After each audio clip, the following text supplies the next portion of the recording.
Bonjour et bienvenue dans ma nouvelle vidéo, j'espère que vous allez bien. Écoutez, aujourd'hui je fais quelque chose d'un peu particulier. Bon, pour vous peut-être que ça paraîtra pas particulier puisque je fais toujours des scripts. J'écris mes inspirations soit sur papier, soit sur l'ordinateur et ensuite je le mets au propre, je le relis, tout ça. Bon, à chaque fois que j'écrivais un gros pâté, en fait je l'efface derrière et j'essaie de réécrire. Du coup, je pense que le Seigneur veut que j'improvise directement, donc voilà, j'obéis, hein, je me lance. Ce que je voulais vous partager aujourd'hui en fait m'a été inspiré suite à une remarque de la part d'une sœur et de la part d'un frère aussi, pas au même moment, pas au même endroit, mais c'était quasiment la même remarque. Cette remarque était gentille, dite avec amour et avec bienveillance. C'est la manière dont comment moi je l'ai interprétée en fait, que je voulais vous partager aujourd'hui, qui m'a amené à cette vidéo là. Je me rappelle pas des termes exacts de leur remarque, mais en gros c'était plutôt quelque chose de bien, mais moi j'ai interprété ça en fait comme si je sais pas comment expliquer ça, mais en gros comment je l'ai vécu, c'est que ça m'a amené en fait à me poser la question de l'utilité de ma chaîne YouTube et également de l'utilité du service que je fais dans mon église ou de mon utilité même personnellement pour le royaume. Et donc c'est ça l'objet de ma vidéo aujourd'hui. Je ne sais même pas encore le titre. J'ai amené ça en fait au pied du Seigneur et ce qu'il m'a répondu, c'est ça que je vais vous partager aujourd'hui. À quoi ça sert d'être chrétien? Qu'est-ce que ça change en fait de connaître Dieu? Et il y a tellement de versets que je voulais justement écrire et d'ailleurs vous les connaissez déjà, je les mettrai dans la vidéo. Mais pour revenir à la base de la base, c'est Jean 3,16 qui dit que Dieu a tant aimé le monde qu'il a donné son Fils unique afin que quiconque croit en lui ne périsse point mais ait la vie éternelle. Et j'ai pensé également à Jean 10,10 qui dit que le voleur ne vient que pour égorger, dérober et détruire. Moi je suis venu afin que mes brebis aient la vie et qu'elle l'ait en abondance. Et déjà à titre personnel en fait, à quoi ça sert d'être chrétien? C'est tout simplement pour vivre cette vie en abondance. C'est d'ailleurs la raison pour laquelle d'ailleurs j'ai commencé cette chaîne, parce que je voulais partager avec vous cette vie en abondance que moi j'avais en Christ, et aussi pour appliquer ce verset en fait qui est notre mission principale en tant que chrétien. Matthieu 28,19 qui dit « Allez faire de toutes les nations des disciples ». Et en fait déjà à titre personnel, sans même aller dans les métros ou dans la rue, évangéliser c'est aussi déjà par son attitude, que ça soit au travail, que ça soit dans le cadre du loisir, etc. Évangéliser ça commence par l'attitude. Si Dieu nous appelle à le faire, et il nous appelle à le faire, hein, peut-être pas tout de suite maintenant, mais Dieu nous appelle à faire de l'évangélisation dans la rue, avec la parole. Mais en tout cas, sachez que l'évangélisation par l'attitude, c'est déjà de l'évangélisation. Sans me justifier, en fait, puisque j'aime pas me justifier, c'est de l'orgueil. Mais ce que j'ai compris justement dans cette remarque, c'est comme si je survolais en fait les sujets, ou que je ne les développais pas bien, ou... en gros c'est intéressant, mais voilà, il y a certainement une meilleure façon de le faire, et d'ailleurs je suis d'accord avec ça, hein. Et encore une fois je précise que c'est moi qui ai interprété ça comme ça, mais qu'à la base c'était une bonne remarque.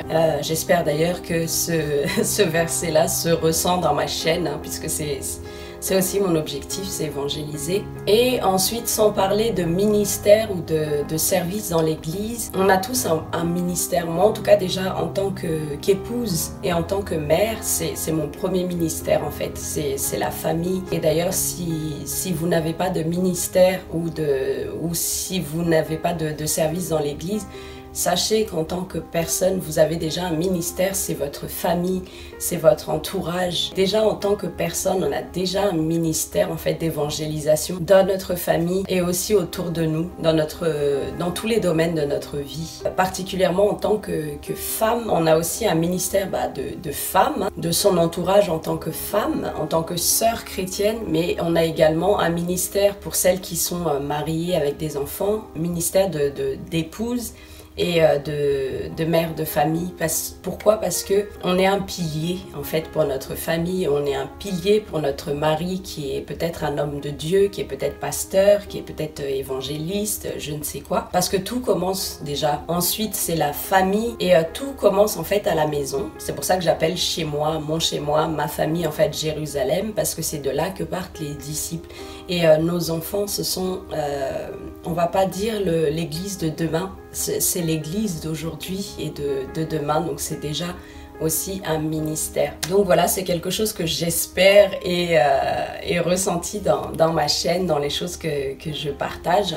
C'est ce que le Seigneur m'a dit en tout cas quand j'étais un petit peu découragée et que je me suis effectivement remis en question en disant est-ce que réellement ça sert en fait à quelque chose. Voilà, donc si vous êtes dans ce cas-là où vous n'avez pas de ministère ou de service, sachez que vous en avez déjà un et c'est même ça le plus important que tout autre ministère que vous faites en dehors de la maison. Après, pour ceux qui ont un ministère, comme moi avec ma chaîne par exemple, il y en a d'autres qui auraient un blog, ou même si c'est pas sur internet forcément, hein, mais le Seigneur m'avait inspiré ce verset qui parle de la joie au ciel pour une brebis retrouvée sur 99. Donc ne serait-ce qu'une seule personne est touchée en fait par ce que vous partagez, par votre attitude, par quelque chose que vous avez fait, c'est déjà la joie dans le ciel. Une âme sauvée, c'est la joie dans le ciel. Et d'ailleurs ça me fait penser à ma conversation avec ma belle-sœur où une personne dans son église en fait était marquée par la première fois où elle est venue et que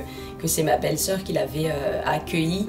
Et en fait, elle avait marqué cette personne-là juste par son attitude, par le fait de l'avoir accueillie. Elle se souvient pas d'avoir eu une conversation en particulier ou quoi, et pourtant cette personne quelques mois plus tard lui dit que parce qu'elle a eu cette rencontre en fait avec ma belle-sœur, c'est ça qui l'a encouragée à venir et à rester dans l'église. On peut trouver ça futile, on peut trouver ça peu.